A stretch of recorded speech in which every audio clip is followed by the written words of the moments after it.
Well, I've got here just a few pictures and video of while we were working cattle just here the other day by myself again. I had to actually work them and then move this entire system back to our home farm to work on another group of cows there before I actually got to our permanent corrals.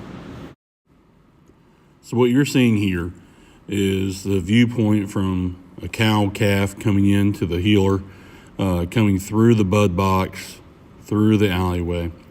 And let's say that, we had just brought them in, gotten a large group in. They're going to come in, they reach the end of the main pen, and at this point, they would be moving around, kind of establishing or understanding where all the limits are, and then all of a sudden they would turn around because cattle natural reaction. They come in, they get trapped, they're going to go back out the same way that they came back in, and instead now they've stepped into the bud box. And what you would be doing is stepping in behind, closing the second gate that they just came through. They would circle back around and discover that it's closed behind them, and they're looking for an exit. They're looking how to get out of here.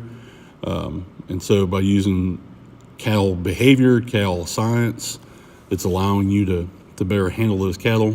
And I'm sorry with the video.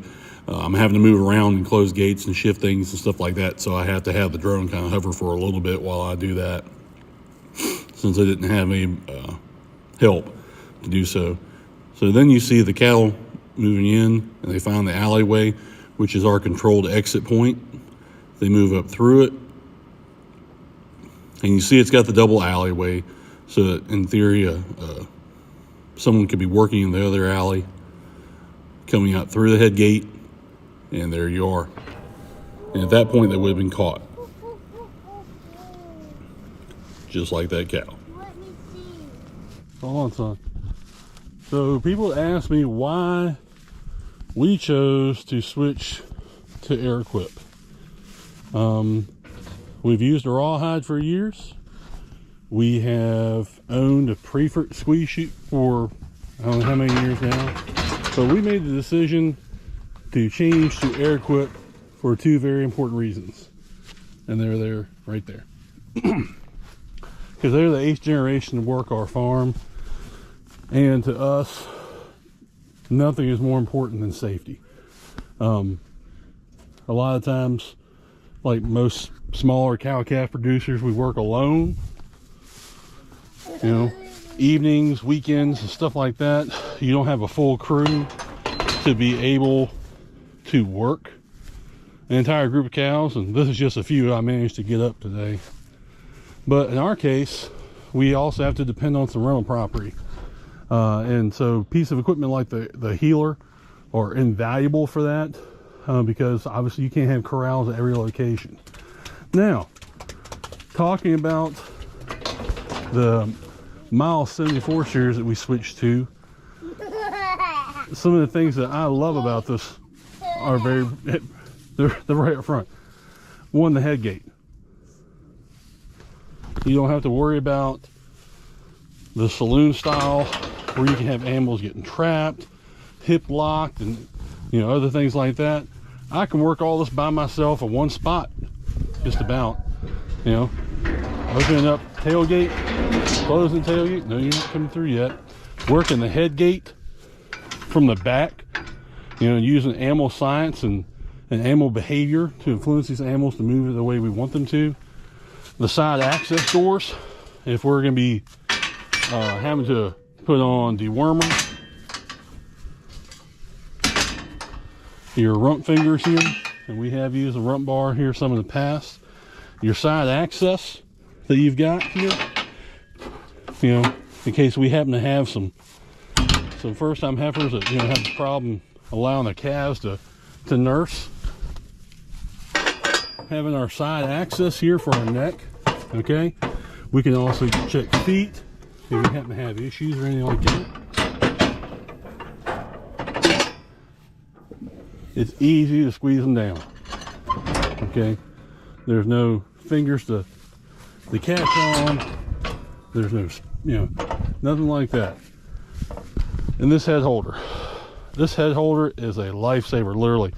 One of the things that we do sometimes on our farm, I'm also the ag teacher and FFA advisor, is that we sometimes actually have groups of students come out in order to be able to learn to work cattle, utilize BQA standards and stuff like that. And so when we're trying to teach those students how to properly administer tags or vaccines, put in tags and stuff like that, the students are still learning. And what we don't want them to learn is a really, really bad lesson and how you're not supposed to get caught, okay?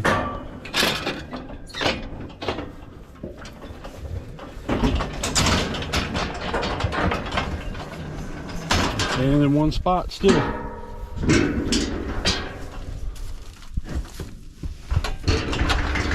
One-handed because I'm still holding the camera.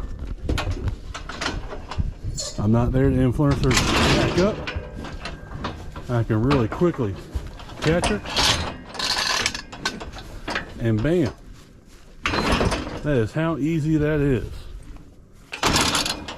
And let the animal loose. If I've already provided vaccines, maybe the over-the-top dewormer.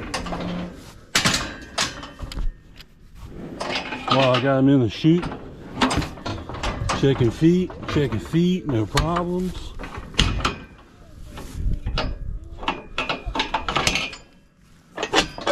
Again, maybe I wanted to check the front one. Yeah, I got plenty of visibility here.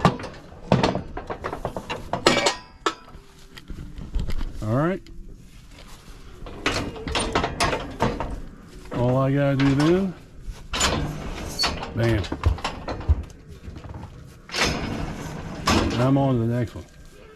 Now we can move a whole lot faster than that if I'm not holding the camera and trying to talk at the same time. But it just gives you an idea of how easy it is to use this piece of equipment. Okay. I appreciate you watching the video that we put together. I hope you enjoyed it. I hope it was at least somewhat informative. And then I hope that it may cause you to investigate or look at Arrowquip equipment and see that if it might be something that is a good fit for your operation. I hope you have a good day.